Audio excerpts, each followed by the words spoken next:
Let's get more perspective on this data now. Bring in our guest, Derek Hamilton. He's professor, economist, and executive director of the Kerr-One Institute at Ohio State University. Professor, welcome. Good to talk to you. You heard Steve's analysis, certainly moving in the right direction. Should we view this as better, or should we view it as less bad?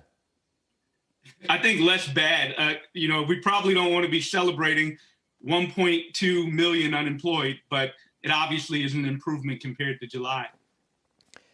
Yeah, 21 straight weeks, though, over 1 million. What does it tell us really about the big picture of the job market, do you think, and where we're going? I mean, the big picture is that our economy is on the brink of a potential collapse. I mean, the good news is that we can do something about it. If we think about the context of this recession more broadly, we made the moral decision to hibernate the economy to prevent death. So likewise, there is a public power that can be initiated to protect the economy, and even better, put us in a better situation coming out of this so that we're more resilient to the next pandemic or the next economic downturn.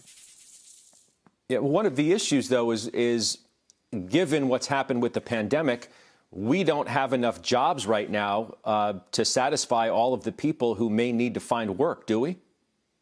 We don't. And there's where the public sector can come in.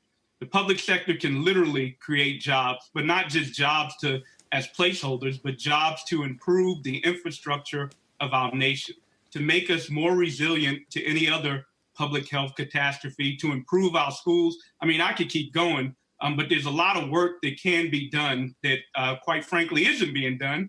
And that's not a diss on the private sector. It's just a recognition that America can improve in many ways with an infrastructure plan.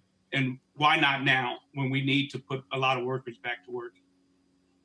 What do you make of the stimulus talks in Washington? I referenced a conversation I heard yesterday with Senator Ted Cruz, who was assailing the Democrats, but also looking inward to his own party and suggesting that even the Republicans' plan doesn't go far enough to try and create jobs.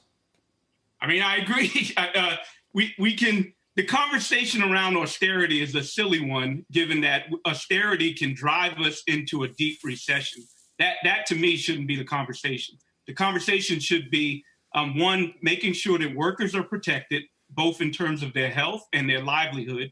And then second, what can we do so that we're not in this situation again? I mean, it's important to look at these numbers of unemployment on a monthly basis, but let's look at our economy overall and the trajectory we've been heading.